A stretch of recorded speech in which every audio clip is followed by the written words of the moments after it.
morning. Magluluto nga pala tayo ngayon ng paksiw na bangus. Huwain na natin tong kamatis.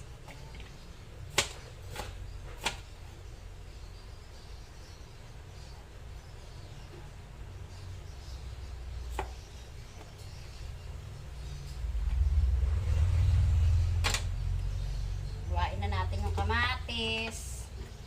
Tapos, hugasan ko lang tong sili. Hindi na ako muna bumili ng sili. Ayan, nahinog na yung sili ko. Sayang naman kasi. Tapos, lagyan natin ng sibuyas.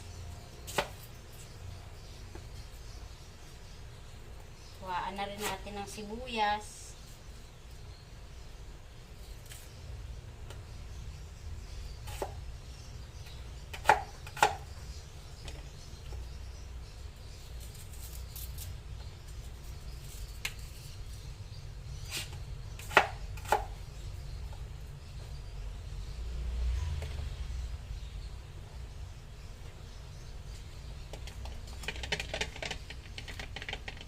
Nagbaboy na kasi kami nakaraan, kaya ngayon mag-isda naman.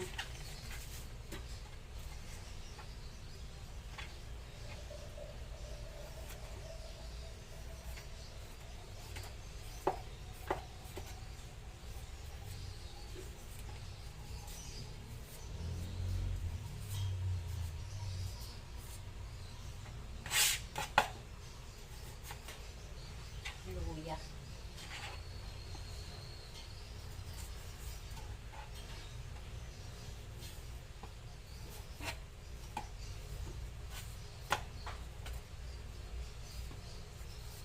Pag wala kasing luya yung paksiw, hindi talaga masarap.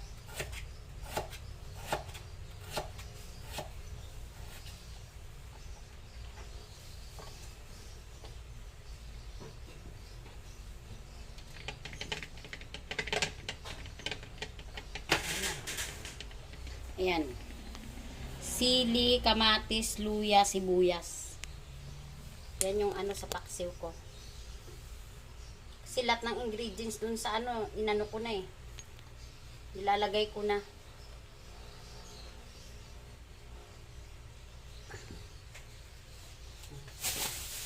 Gasa naman natin ngayon yung bangus. Pinaboneless ko kasi sa palengke ito. Ayun, naka-boneless siya oh. Ayan. Ngayon, hugasan ko lang kasi iwa-iwain ko. Tanggalin natin yung puso ng bangus kasi malansa yan.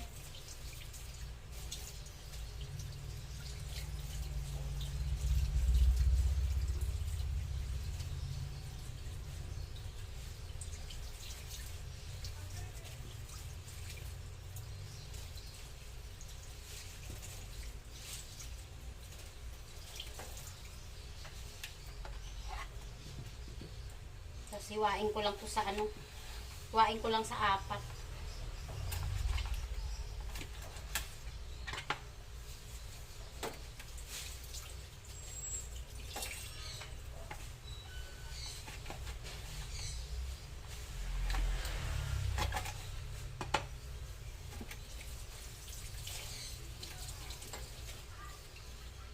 Lalagay na natin dito.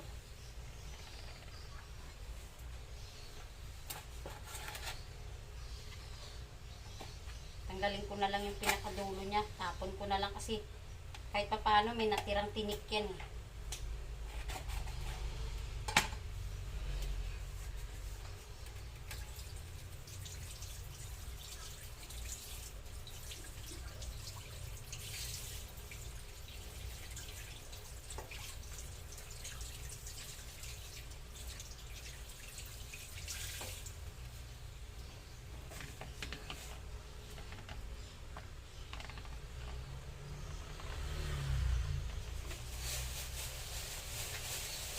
Dalawang piraso ito, 180 ang kilo. Ay, dalawang piraso, 180. Siguro, 1 kilo ito. Mahal na yung bangus. Nung araw, nung ako nagtitinda, magkano lang ang kilo ng dalawahan 1 kilo. Ano lang, 90. Dalawa na yun, 2 piraso na yun, 1 kilo. Kasi may pwesto ako dyan eh, sa Libertad. Binenta ko na. Mula nung nanganak ako, nagkasakit ako.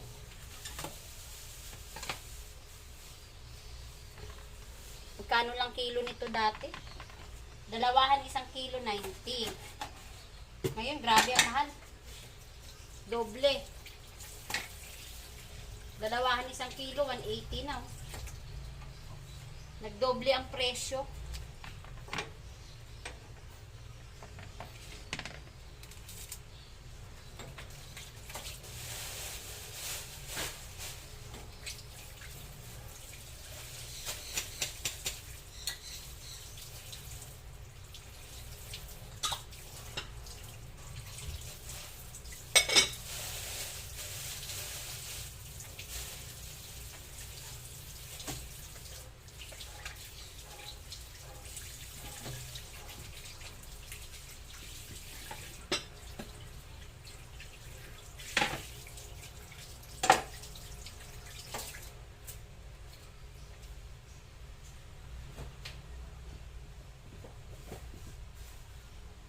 Lalagyan ko pa ng ng sibuyas sa ibabaw. Kasi lahat ng mga sahog niyan sa ilalim ni.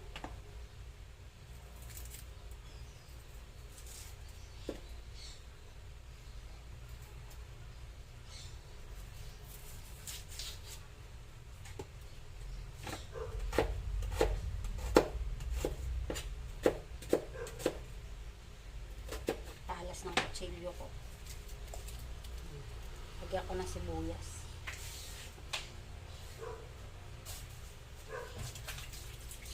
Masarap sana ito kung mayroong paminta. Kaso ayaw ng anak ko yung may paminta. Ayaw niya yung may paminta. Pag nakagat kasi ng ipin niya, naaanghangan daw siya.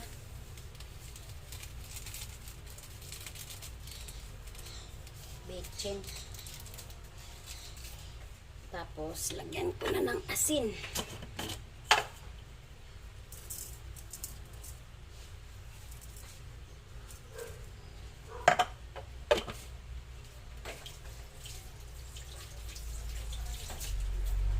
Ito yung talaga yung nilulutuan kong kawali, oh. Kasi kahit lagyan mo siya ng mantika, ay ng suka, hindi siya masisira. Kasi yung non-stick kasi nasisira eh. Nagtutuklap. Kasi maano yung suka, di ba? Acid.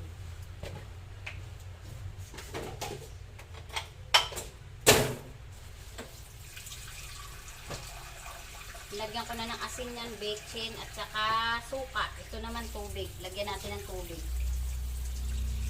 Gusto kasi nila sa paksiw masabaw. Kasi minsan ubos na yung sabaw, nandiyan pa yung isda eh.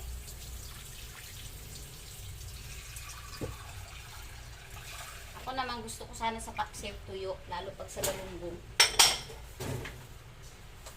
Wala tayong magagawa eh. Kaysa naman hindi makain yung niluto natin, sundin natin sila.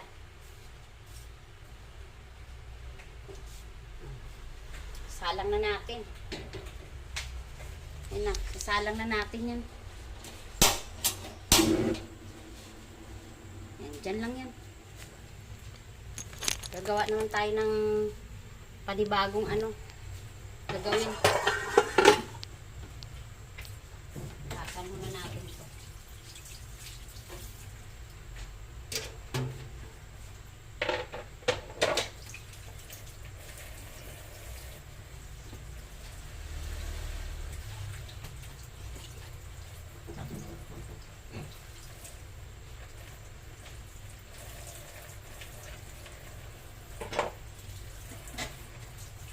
Hindi pala tayo nakabili ng sangkalan na kahoy pa. Ay nalimutan ko.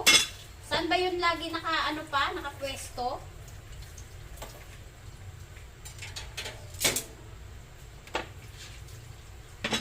Yung sangkalan natin, ilang taon nang nakalipas to.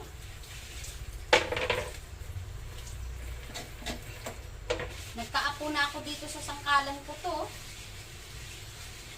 Bata pa yung anak nung binili ko to. Ngayon may apo na ako, sangkalan pa din. Tibay din naman.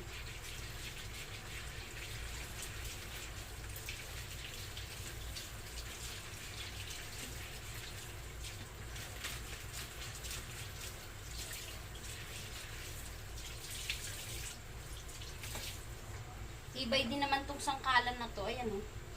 Ayan. Kabila ang puti. Kabila naman may design.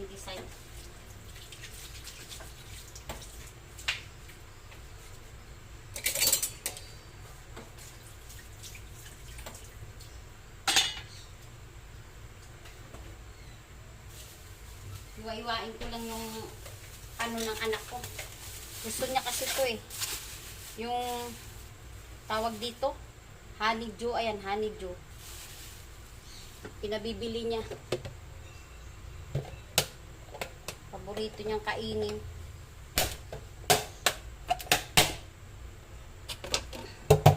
Meron din akong biniling mga ano yun, no?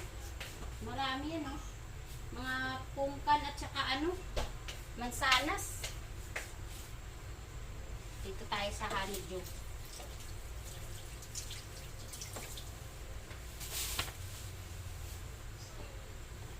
Binili ng anak ko kasi ito kagabi pa.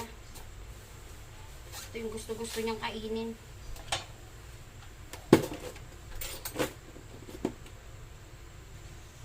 Bawal ito sa mga ano, diabetic. Maano ito, matamis. Okay lang, wala kang diabetic, kain ka ng kain ito. Pag diabetic ka, bawal to.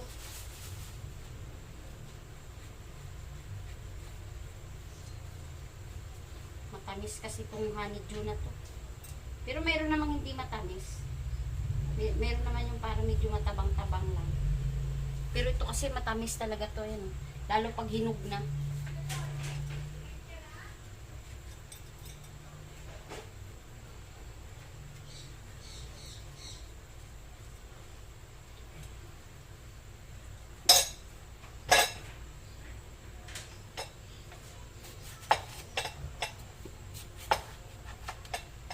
Paborito ng anak ko to eh. Anak ko, asawa ko yan. Gusto nila yung prutas na to.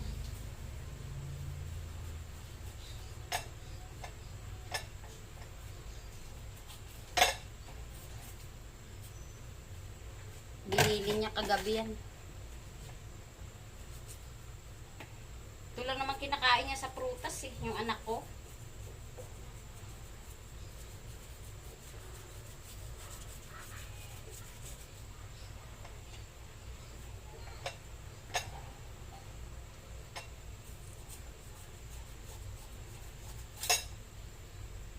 Lalagay muna natin sa ref to kasi medyo mainit. Yung binilan ko kasi nito nakatutok sa init. Yung pwesto nila.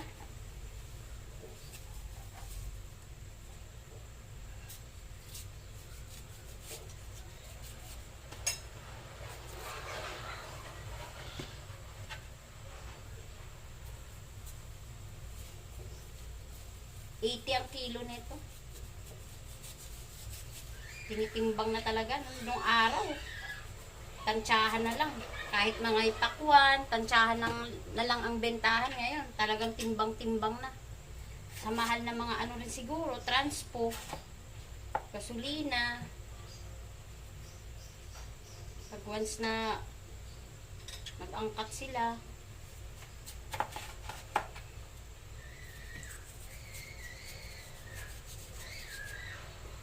taas na kasi mga gasolina ngayon.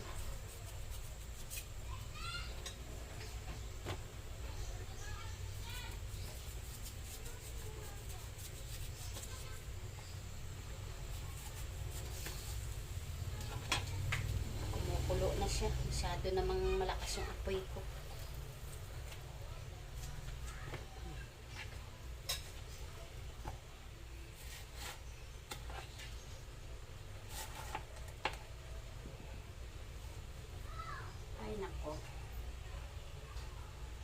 Kaya mahal ang mga bilihin kasi mataas din ang lahat. Ang bawat galaw mo may may ilalabas ka talagang pera.